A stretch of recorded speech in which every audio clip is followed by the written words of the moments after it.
अगला चीज क्या है अपना। अब दूसरा क्वेश्चन है कि करंट अफेयर्स को, अब मैंने कहा कि करंट अफेयर्स को आपको हर सोर्स में इनकॉर्पोरेट करना है, right. But how to read current affairs.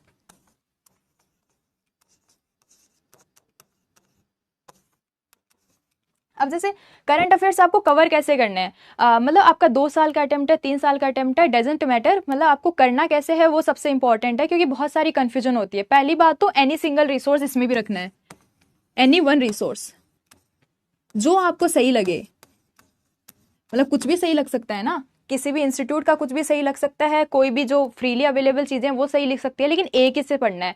ये नहीं है एनसीईआरटी रीडिंग इंपॉर्टेंट है या नहीं है, यार ये पर्सनलाइज क्वेश्चन है। सपोज आपको बिल्कुल भी अंडरस्टैंडिंग नहीं है तो आप पढ़ो, लेकिन अगर आपको सब कुछ ही आता है इन द सेंस कि आप अपने फाइनल स्टेज में, तो आप एनसीईआरटी क्यों पढ़ोगे। ठीक है, हाँ 2027 के लिए, 2026 के लिए किसी भी ईयर में आप दो, है ना वर्षा, लेकिन आपको करंट अफेयर्स कैसे पढ़ने हैं वही बता रही हूँ, ठीक है।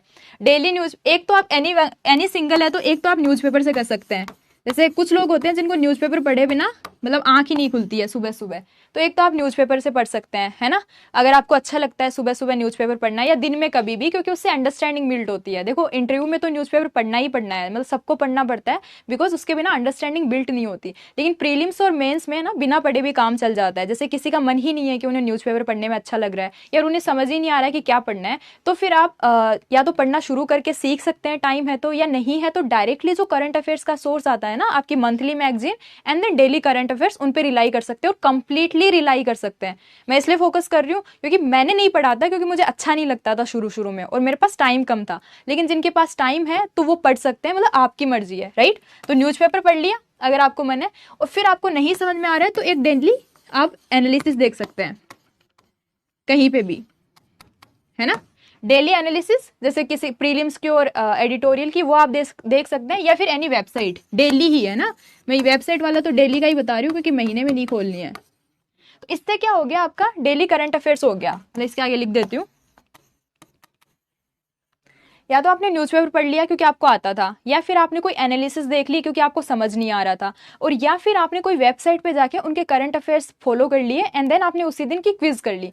कुछ भी एक हो गया, तो इससे आपका डेली आप अवेयर हो कि हाँ कंट्री में क्या हो रहा है। मतलब कि जैसे सपोज रिसेंटली वाइस प्रेसिडेंट ने रिजाइन किया, अब जैसे हाई प्रोबेबिलिटी है कि अगले साल हो सकता है कि वाइस प्रेसिडेंट की पावर्स पे आ जाए आपका, वो राज्यसभा के चेयरपर्सन होते हैं तो उस पर क्वेश्चन आ जाए, उनके इलेक्शन पे क्वेश्चन आ जाए, उनके रेजिग्नेशन पे क्वेश्चन आ जाए, ठीक है। लेकिन वो चीज़ न्यूज़ में थी तो आप अवेयर हैं। अब उसके पीछे की एनालिसिस आपने देख ली, उसके पीछे का आपने कंटेंट देख लिया, राइट, डेली आप अवेयर हैं। उसके बाद इसी चीज़ को आप मंथली रिवाइज करेंगे, और कैसे करेंगे, मतलब उसके लिए सबसे बढ़िया सोर्स है आपकी मंथली मैगजीन,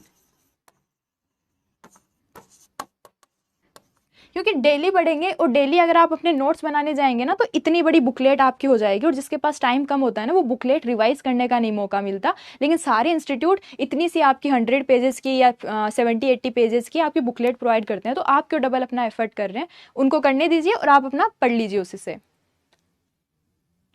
या तो न्यूज़पेपर, हाँ, या फिर डेली एनालिसिस, जिसमें आपको समझ में आ जाए कि आज के दिन में हुआ क्या है। और ये करना कब है, देखो ये ऐसे है कि कोई तो उठते ही करे न्यूज़पेपर, ठीक है, लेकिन जिसको एनालिसिस वगैरह देखनी है ना, वो शाम को, दिन में, जिस टाइम आप थोड़ा फ्री हैं, जिस टाइम इफिशियंसी कम है, उस टाइम देखो। क्योंकि करंट अफेयर्स आपका major part of the day नहीं जाना चाहिए। आपका जो स्टैटिक है, जो आपकी बेसिक अंडरस्टैंडिंग है, अल्टीमेटली उसी से स्कोर आएगा, ठीक है। मतलब सिर्फ करंट अफेयर्स करने से नहीं आ जाएगा। कौन सी गवर्नमेंट वेबसाइट देखनी चाहिए, वेबसाइट यार करंट अफेयर्स के लिए गवर्नमेंट की तो वैसे पीआईबी होती है, लेकिन उस पर इतनी अच्छी ना हो एनालिसिस, तो आप किसी भी इंस्टीट्यूट की देख सकते हैं, ओके। ठीक है, फिर मैगजीन आपने रीड कर ली, एंड देन फिर आप ईयरली भी उसी चीज को या तो अपनी मैगजीन से रिवाइज कर सकते हैं, या फिर ईयरली फिर से मैगजीन आ जाएगी। देखो कंटेंट चेंज नहीं हो रहा है ना, जो मंथली में है as it is copy pasted in your yearly magazine है। तो आप कुछ भी एक सब्जेक्ट से पढ़ लो, मतलब एक जगह से करो। मतलब इरादा क्या है ना, कि आपका करंट अफेयर्स 2-3 बार रिवाइज होना चाहिए। 2-3 बार इन द सेंस 3-4 बार, जिससे कि इंपॉर्टेंस क्या है, मतलब करंट अफेयर्स के इंपॉर्टेंस भी लिख देती हूँ यहीं पे। कहाँ पे लिखूँ,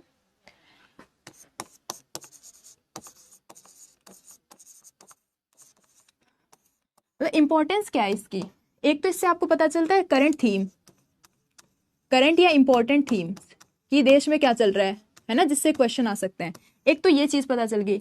एक आपका पीवाई मतलब प्रीलिम्स क्वेश्चन सोल्व हो जाते हैं।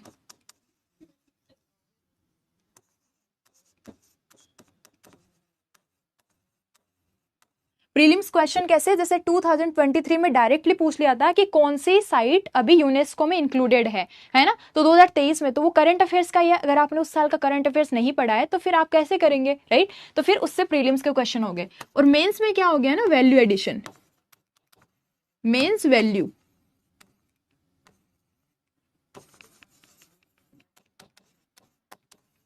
ठीक है। तो देखो प्रीलिम्स में आपने डायरेक्ट क्वेश्चन सोल्व कर लिए, और मेंस में जैसे मैं कह रही हूँ कि आपको कुछ भी वैल्यू ऐड करनी है, किसी ब्यूरोक्रेट का एग्जांपल लेना है, कोई स्कीम का नाम लेना है, राइट। इस साल जैसे प्रधानमंत्री कृषि धन धान्य स्कीम लॉन्च हुई, अब एग्रीकल्चर का जैसे ही क्वेश्चन आएगा आप उसको इंक्लूड करेंगे ना उस स्कीम को, लेकिन वो आपने पढ़ी कहाँ से, वो आपने करंट अफेयर्स से पढ़ी, राइट। ये बताइए कि ये इंपॉर्टेंस आपको समझ में आ गई, देन कैसे करना है वो समझ में आ गया क्या करंट अफेयर्स का, प्लीज कंफर्म वंस। हाँ डायरेक्ट, देखो डायरेक्ट पॉइंट आते हैं कई बार, लेकिन आप गवर्नमेंट वेबसाइट कितना फॉलो करने जाएंगे। वैसे तो पीआईबी बढ़िया है, पीआईबी को भी आप डेली देख सकते हैं, लेकिन फिर बहुत ज्यादा हो जाता है, मतलब इतना आपको टाइम नहीं मिलता ना डेली। देखो एडिटोरियल ऐसे हेल्प करते हैं, सपोज कि आपका साइमल्टेनियस इलेक्शन पे आपका सीधा डायरेक्ट क्वेश्चन आ जाए, है ना। आपका इंटरव्यू में भी पूछ, जैसे इस बार इंटरव्यू में ना बहुत सारे स्टूडेंट्स से ये पूछ लिया कि साइमल्टेनियस इलेक्शन पे आपका क्या ओपिनियन है, तो वो बार बार एडिटोरियल एनालिसिस में था, तो सबको पता है इसके प्रोज क्या है, इसके कॉन्स क्या है, तो ऐसे यूज आता है। गवर्नमेंट वेबसाइट से कुछ क्वेश्चन इसलिए आ जाता है डायरेक्टली क्योंकि वो किसी स्कीम का पार्ट होता है। अगर वो स्कीम आपने ढंग से डेली करंट अफेयर्स में कर ली है तो फिर आप वहां से भी वो क्वेश्चन सोल्व कर लेंगे। कंटेंट सब जगह एक जैसा ही है, राइट। बिलीव इन योरसेल्फ, और उसके बाद आप किसी भी एक रिसोर्सेज से कंप्लीट करो।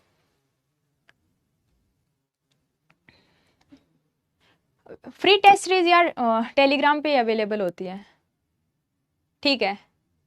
नहीं देखो डेली करंट अफेयर्स के आप नोट्स मत बनाओ, है ना, उसकी थीम लिख लो। जैसे थोड़ी सी एक साइड में अपनी A4 बुकलेट रखो, या थोड़ी सी है ना एक छोटा सा वो रखो, पेज रखो, जैसे कि जिसमें आप डेली रखेंगे, राइट। आज साइमल्टेनियस इलेक्शन पे या वाइस प्रेसिडेंट पे कोई बात आई तो आपने छोटी सी लिख ली कि vice president was in the news, ताकि आपको अवेयरनेस रहे कि हाँ ये वाली चीज मैं मेन्स में काम में लूंगी। या फिर इसको बहुत बढ़िया एग्जाम्पल आया, जैसे रिसेंटली मान लो कि कहीं पे कोई केस स्टडी हुई है ना, मतलब जैसे MP में कोई केस स्टडी हुई कि वहां के गाँव में ये चेंजेस आ गए, वो केस स्टडी बहुत हाईलाइटेड है, तो वो आपने क्या की अपनी छोटी सी बुकलेट में रख ली। जब आपको समझ में आ रहा है तो उसको आप कहाँ कहाँ यूज करेंगे, मेंस में, GS1 में यूज कर लेंगे, इंडिया सोसाइटी में, आप GS3 में यूज कर लेंगे, इकोनॉमी एग्रीकल्चर में। तो ऐसे छोटे छोटे अपनी जो वैल्यू एडिशन मटेरियल है ना वो आपका करंट अफेयर्स से ही तैयार होता है। तो आप साइड में थोड़ा सा नोट्स बनाइए, ना कि पूरी गाथा लिखिए उस दिन की। नहीं ये सब कोई कंपलसरी नहीं है, जो भी ये पूछ रहे हैं कि इतनी सारी मैगजीन्स कंपलसरी है क्या यार। अगर पूरे दिन करंट अफेयर्स ही पढ़ोगे तो अपना स्टैटिक कब करोगे, आपके पास घंटे तो 8 से 10 ही है ना, और वो भी तब जब आप फुल टाइम कर रहे हैं। हाँ शॉर्ट नोट्स थोड़ा सा बना सकते हैं, करें जैसे बुकलेट में भी आप मंथली मैगजीन पढ़ने जाएंगे, किसी को बहुत बड़ी लगती है वो बुकलेट, है ना, तो फिर आप क्या कर सकते हैं उसको उसमें हाईलाइट कर सकते हैं, या तो या फिर उसका 1-2 पेज में आप समराइज कर सकते हैं, ताकि फिर आप अपने पेजेस ही पढ़ें। कितने साल का पुराना यार, 1 से 1.5 साल बहुत है। जैसे अगले साल सपोज मई शायद 26 में को एग्जाम है अगले साल 2026 में, तो आप इस जनवरी से लेके अगले साल तक का कवर कर सकते हैं आराम से।